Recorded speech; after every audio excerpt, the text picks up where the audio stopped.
मेरे प्रिय दर्शकों नमस्कार। प्रिय दर्शकों, विश्व ज्योतिष में मैं आपका दिल से स्वागत करता हूं और आपको धन्यवाद भी देता हूं कि आप मेरे वीडियो बड़ी फुर्सत से देख रहे हैं। दर्शकों, आपको मालूम है मैं वास्तविक कुंडली से वीडियो बनाता हूं। उन योगों को मैंने अपने अनुभव में भी ढाला है और मेरा एक एक शब्द शास्त्रों से मिला हुआ है।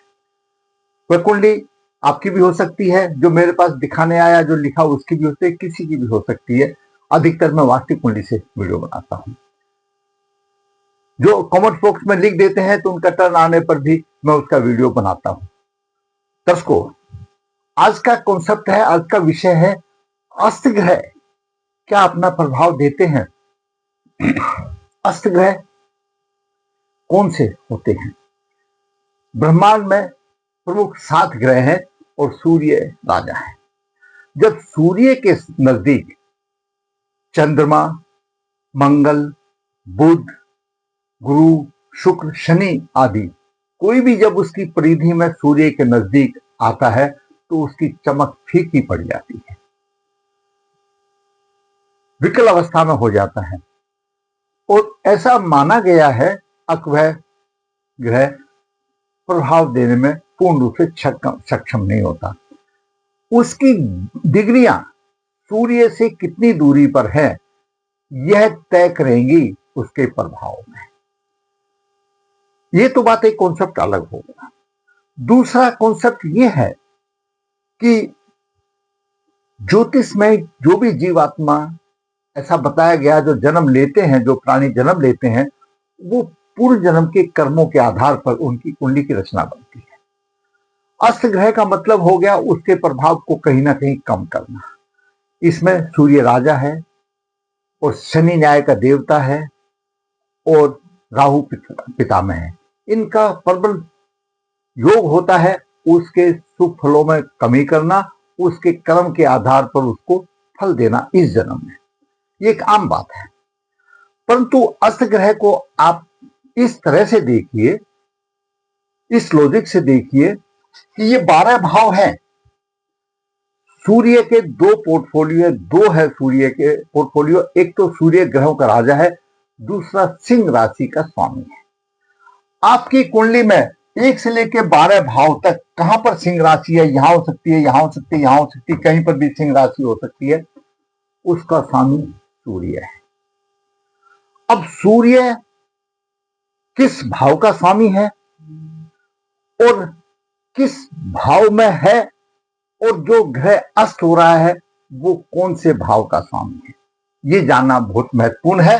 सूर्य ग्रहों का राजा है, सूर्य किस भाव का स्वामी है और सूर्य किस भाव में ग्रह को अस्त कर रहा है और जो अस्त ग्रह हो रहा है वह कौन से भाव का है, क्योंकि वो उस भाव से संबंधित कुछ ना कुछ क्षति पहुंचाएगा।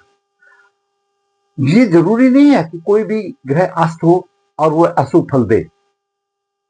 जो अशुभ स्थिति में हो तो ग्रह को अस्त हो जाना का मतलब उसका अशुभ प्रभाव कम मिलेगा, निम्न अवस्था में मिलेगा। वो भी तो एक फायदे वाली बात है। तो ऐसा कभी भी नहीं है भाई जो अस्त ग्रह है वो कभी अशुभ फल देगा या देगा ही नहीं। लेकिन ये भी आप मान के सोचिए, कोई अशुभ ग्रह है और अशुभ भाव में आ गया, उस भाव की हानि कर रहा है, अगर वो वहां अस्त हो गया तो उसको फायदा है, जिसकी कुंडली है उसको उससे संबंधित फायदा है। तो हमेशा अस्त ग्रह फायदा नहीं देते, हमेशा नुकसान नहीं देते।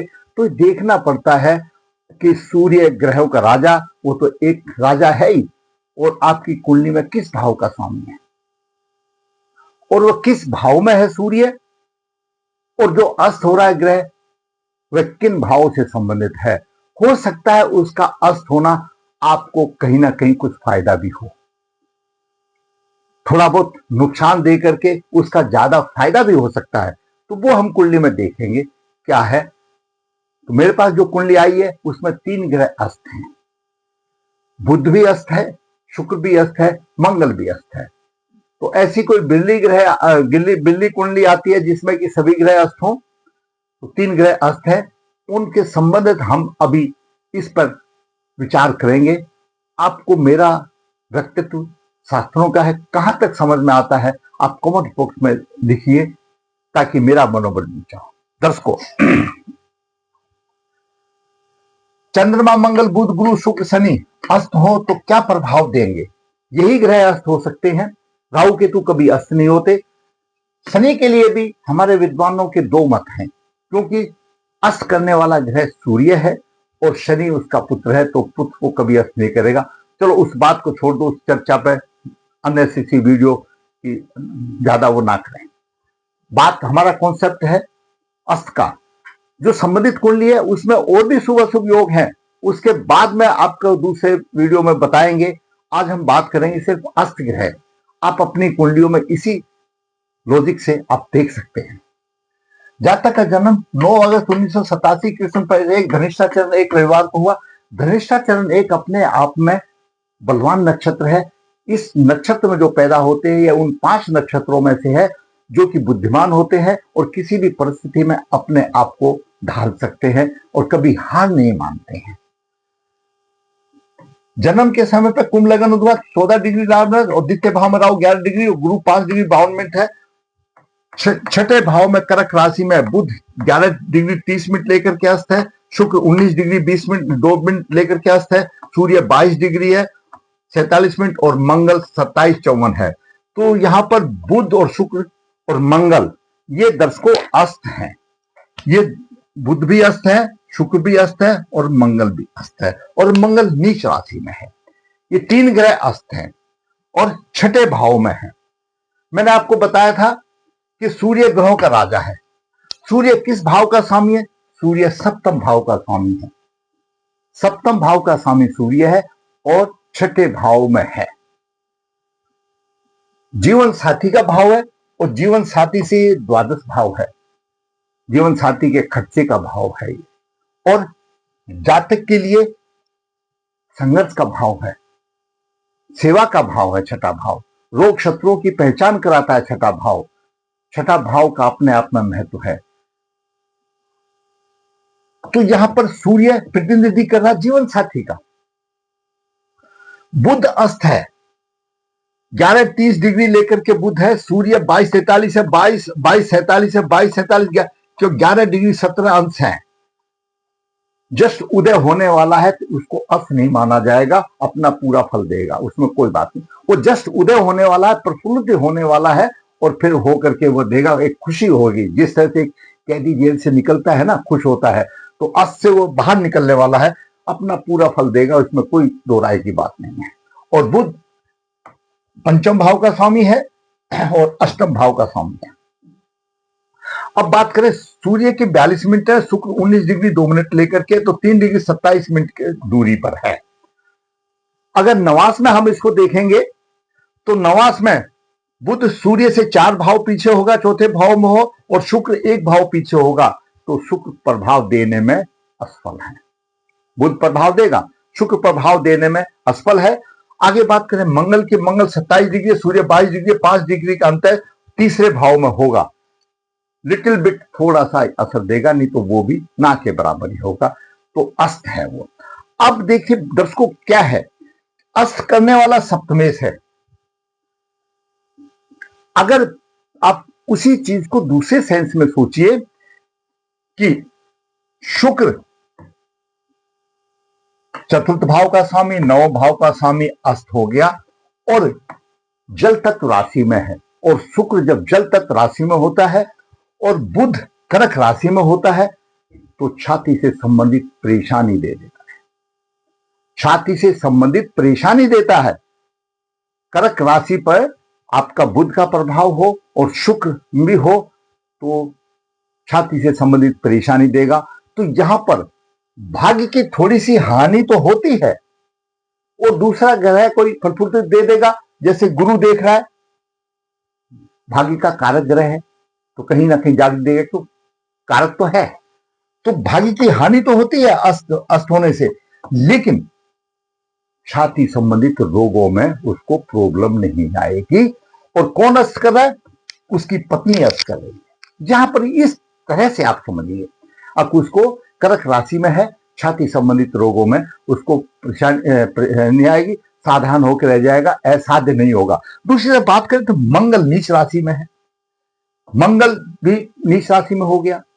सूर्य स्वयं अग्नि तत्व हो गया और जल तत्व राशि में 2 ग्रह अग्नि तत्व हो गए, बुध भी आ गया, शुक्र भी आ गया, तो छाती संबंधित रोग होने का विधान बनता है।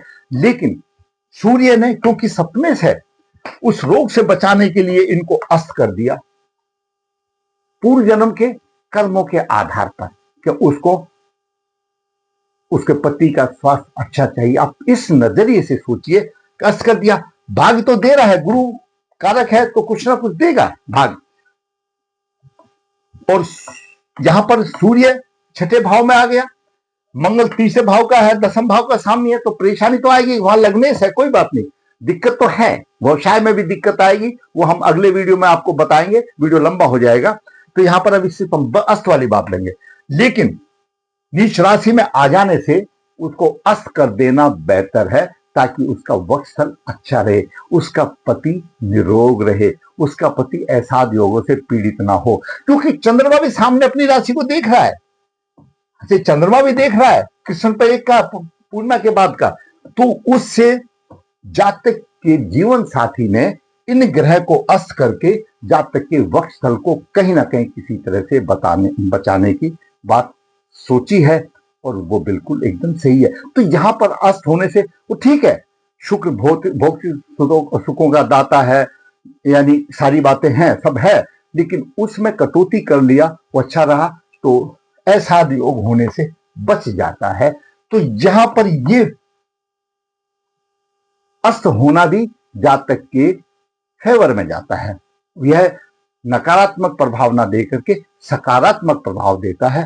तो ग्रहों का अस्त जो है उस तरह से देखिए कि वो कहां पर अस्त है, किस भाव में अस्त है।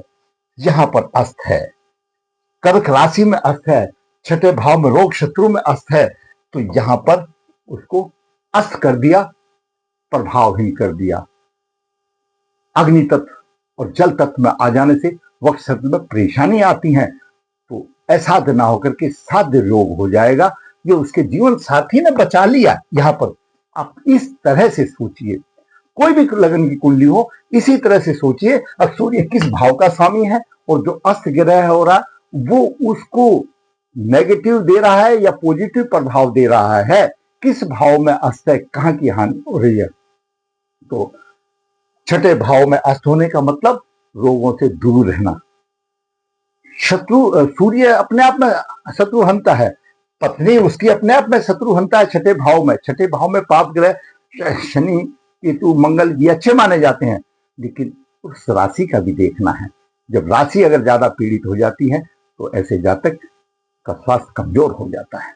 तो मैंने आज आपको अस्त ग्रह के बारे में ये मत सोचिए कि वो अस्त ग्रह हो गया तो उससे संबंधित प्रभाव नहीं। वो अस्त ग्रह आपके कहीं सकारात्मक सोच भी दे रहा है, कहीं आपको प्रभाव दे भी रहा है।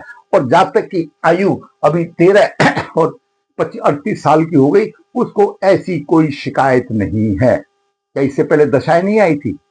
और भी है, अलग बात है, राहु भी देख रहा है, परंतु चंद्रमा अच्छा बलवान है, तो कहीं ना कहीं उसको अस्त होने की वजह से उसको सकारात्मक प्रभाव मिल रहा है। आप उसी तरह से आपके ग्रह कोई अस्त है तो उसमें हमेशा नेगेटिव में ना सोचें, हो सकता है वो अस्त होना भी आपको कोई फायदा हो, वो बात अलग है। ग्रह अस्त है तो उससे संबंधित तो प्रभाव कम हो जाएगा, तो अस्त है तो कैसे विकल हो गया तो प्रभाव देगा, लेकिन भाव विशेष में जब हो जाता है तो वो कहीं ना कहीं उसके लिए एक अच्छा सकारात्मक सोच लेकर के आता है। फिर मिलेंगे इसी कुंडली में, इसमें जो एक अच्छा राजयोग है उसके विषय में विचार करेंगे। आज के वीडियो में इतना ही। अगर आपको मेरा वीडियो अच्छा लगा है तो आप लाइक कीजिए, शेयर कीजिए, और जिसने चैनल सब्सक्राइब नहीं किया सब्सक्राइब कीजिए, ताकि आने वाली भी वीडियो आपको सबसे पहले मिले, आपका भी मार्गदर्शन हो और मेरा भी मनोबल ऊंचा हो। धन्यवाद।